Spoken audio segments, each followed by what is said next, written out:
বিয়ের পর শ্বশুরবাড়িতে এটা ছিল আমার সেকেন্ড বার্থডে উপলক্ষে শাশুড়ি মা কিন্তু নিজের হাতে সবটাই একা একা রান্না বান্না করেছিল আমার জন্য। পাশাপাশি রাত 12টায় বরের কাছ থেকে সারপ্রাইজ পাবো না, এটা তো হতেই পারে না। সব মিলিয়ে কিন্তু দিনটা ভীষণ আনন্দে কাটিয়ে, আশা করছি তোমাদেরও ভালো লাগবে। তো চলো ব্লগটা দেরি না করে শুরু করা যাক। এটা ছিল আমার জন্মদিনের আগের রাতের ভিডিও। মশাই কিন্তু সেদিন দোকান থেকে এসেই সঙ্গে সঙ্গে রুম ডেকোরেশন করতে লেগে পড়েছিল। ডেকোরেশন করার সময় এতটাই তাড়াহুড়োতে ছিল যে সেই সময় আর কোনো রকম ভিডিও ক্লিপই নিতে পারি। তবে এই যে ডেকোরেশন কমপ্লিট হয়ে গেলে রেডি হওয়ার পর থেকে ভিডিওটা শুরু করেছি। মোটামুটি সন্ধ্যের মধ্যেই সবকিছু কিনে কেটে রেখেছিল তোমাদের দাদা ভাই। আজকে যেহেতু একটু বেশি তাড়াহুড়োতে করেছিলাম, যেহেতু অনেকটা রাত হয়ে গেছে, মা মাসি দুজনেরই ঘুম চলে এসেছিল। মোটামুটি ডেকোরেশন হওয়ার সঙ্গে সঙ্গেই কেকটা কেটে নিয়েছি। ফার্স্টে তো যেহেতু নাইটি পড়েছিল সেই জন্য কেউই ক্যামেরার সামনে আসতে চাইছিল না, তবে আমার বলাতে শেষ পর্যন্ত এসেছে। এখন তো আমার ক্যামেরাম্যান তোমাদের দাদা ভাই ছিল, এখন কিন্তু ক্যামেরাম্যান শাশুড়িকে বানিয়ে দিয়েছি। তোমাদের দাদা ভাইকেও তো কেক খাওয়াতে হবে, তাই না? এই যে দেখেই আশা করি বুঝতে পারছো কেক কাটার এতটাই তাড়া ছিল যে মোমবাতি নেভাতেও ভুলে গেছিলাম। ম্যাজিক মোমবাতিগুলো নেভানোও কিন্তু খুব কঠিন, ফু দিলেও নিভতে চায় না। তারপর মাকে দিয়ে দুই একটা তোমাদের দাদা ভাইয়ের সাথে ছবি তুলে নিলাম। আর মাসি যেহেতু নাইটি পড়েছিল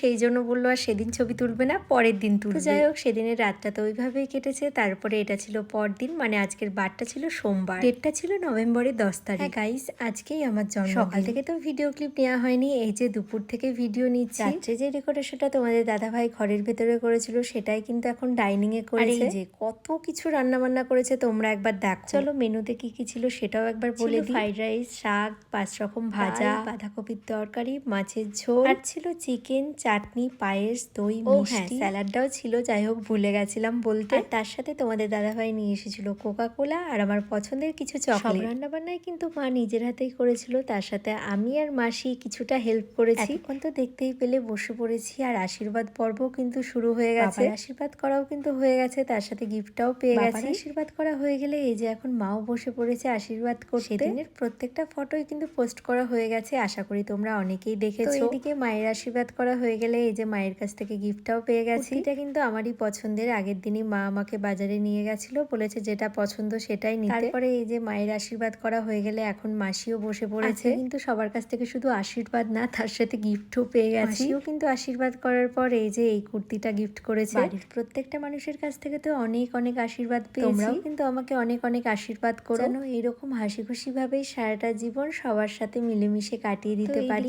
মাসির আশীর্বাদ করা হয়ে গেলে এই যে আমার ননদিনী এখন আশীর্বাদ করে নিচ্ছে।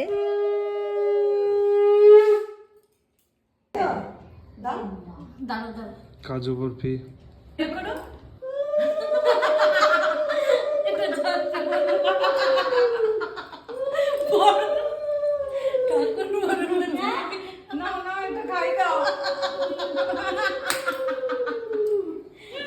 মাসির বরণ, ওখান থেকে চকলেট খেয়ে নিও। আরে নাও গিফট, গিফট খুলে দেখা হয়েছে, পরে দেখো বাবা। মাসি কিরকম করতে দেখাও।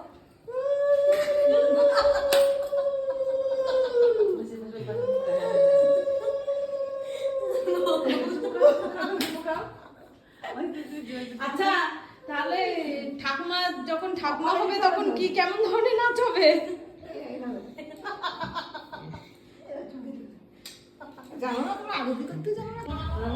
এবার প্রণাম করো, আশীর্বাদ করো মন দিয়ে।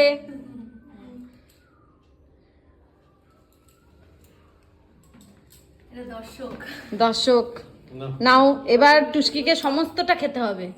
আমি লাইভ ভিডিও বসে থাকতে হবে, একটাও রেখে দিলে হবে না। যার জন্মদিন সে সবটা খাবে। কোল্ড ড্রিঙ্কসটাও না, না তোমাকে পুরোটা খেতে হবে।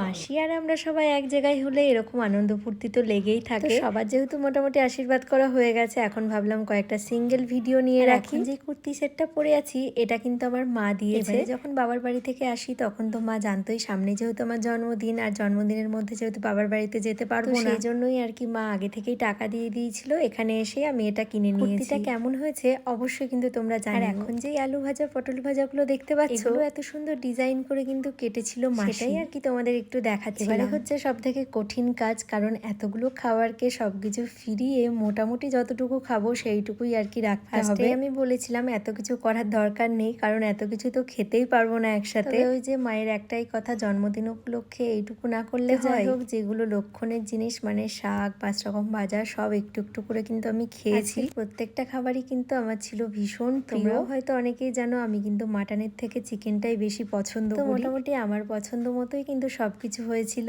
আর তোমরা কিছু কিছু জন কমেন্ট করেছো আমার জন্মদিনে আমার বাবা মা কেন আসেনি। এই বাড়ি থেকে কিন্তু আমার শ্বশুর মশাই ফোন করে নেমন্তন্ন করেছিল। আসলে কয়েকটা দিন পরেই যেহেতু আমাদের বাড়িতে কার্তিক পুজো, তো তার মধ্যে যেহেতু আসবে সেই জন্যই আর কি এখন আর আসেনি, কারণ দূরত্বটা এতটাই যখন তখন চাইলেও আসা যায় না। চলো ব্লগটা আর বেশি বড় করছি না, আজকে ব্লগটা এই পর্যন্তই। কেমন লাগলো জানিও। তো চলো সকলকে টাটা।